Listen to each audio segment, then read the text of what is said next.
Hello everyone, কেমন আছো তোমরা সবাই? আশা করছি সবাই অনেক ভালো আছো, আমিও অনেক ভালো আছি। আজকে ছিল সানডে আর আজকে ছিল আমাদের রুমের সামনে তারা মায়ের পুজো। তো তারা মায়ের পুজো উপলক্ষে আমাদের এখানে অনেক বড় একটা মেলা বসেছে। আমরা প্রথমে জানতাম না মেলাটা কিসের মেলা, পরে অবশ্যই জানতে পারি তারা মার পুজো হচ্ছে। তো চলো আমরা মেলাতে বেরিয়ে পড়েছি। তো মেলাতে বেরিয়ে দেখি তারা মার প্রসাদ বিতরণ হচ্ছে। প্রসাদ খাবো না লাইনে দাঁড়িয়ে তা কী করে হয়, তাও আবার যদি হয় স্পেশাল খিচুড়ি।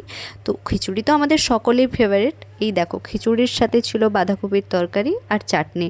তো আমরা পেট পুরে তো খুবই ভালোভাবে খেয়েছি। তার কারণ হচ্ছে খিচুড়ি সবার ফেভারিট, তাও আবার মায়ের ভোগ। মায়ের ভোগ মানে একটু আলাদা স্বাদই হয়। কেমন পেট ভরেছে?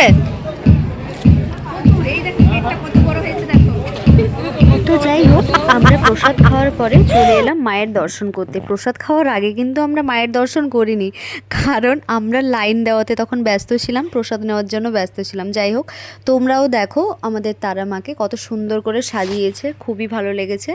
তো তারা মায়ের দর্শন করলাম, তারপরে দেখলাম তারা মায়ের সামনে আমাদের বিশাল একটা স্টেজ করা হয়েছে।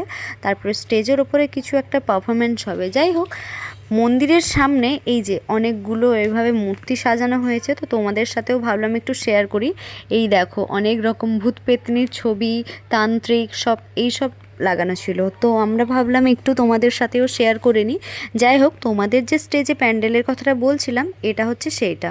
মনে হয় কোনো অনুষ্ঠান কিছু একটা হবে। যাই হোক, আমরা দেখে দেখে চলে আসছিলাম। তারপরে হ্যাঁ, আরও একটা জিনিস, এই যে দেখো হনুমানজি। হনুমানজিকে কেমন লাগছে বলো? ওই বুক চিরে রাম আর সীতাকে দেখাচ্ছে। তো ওটা দেখেও ভাবলাম না তোমাদেরকেও দেখাই। যাই হোক, ওটা দেখার পরে আমরা রাস্তায় আস্তে আস্তে দেখি সামনে তো ক্রিসমাস। তো ক্রিসমাসের জন্য এই যে কত কিছু বিক্রি হচ্ছে, তো দেখে তো খুবই ভালো লাগলো। এটা আমাদের ছিল রুমের সামনে। তো তারপরে আমাদের সময় অনেকটা হয়ে গেছিলো, তাই ভাবলাম না অনেকক্ষণ প্রসাদ খেয়ে অনেক মেলায় ঘোরাঘুরি করেছি। তো মেলার মধ্যে তো তোমাদের দোকানগুলোই দেখানো হয়নি। এই যে দেখো আমাদের মেলায় কত দোকান বসেছে আর অনেক ভিড় ছিল। এই যে দেখো, এটা হচ্ছে আচারের দোকান।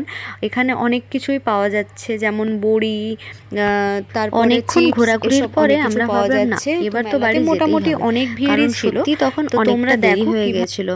বাট এই যে হাঁটতে হাঁটতে চলে এলাম আমরা বাড়ির পথে। এই যে এটা হলো আমাদের রুমের সামনের গলি। তো আমাদের রুমের সামনে থেকে একটুই ছিল, জাস্ট পায়ে হাঁটা 2 মিনিট মেলাটা। তো আমরা হেঁটে হেঁটে মোটামুটি আমাদের রুমের সামনে চলে এলাম। তো রুমের সামনে এসে আমরা একটু রুমের মধ্যে আজকের ব্লগটা এই পর্যন্ত। ভালো লাগলে অবশ্যই লাইক কমেন্ট শেয়ার করে দিও, অ্যান্ড সাবস্ক্রাইব করতে চ্যানেলটাকে অবশ্যই ভুলো না কিন্তু। টাটা, গুড নাইট, আজকের মতো দেখা হচ্ছে নেক্সট কোনো ব্লগে।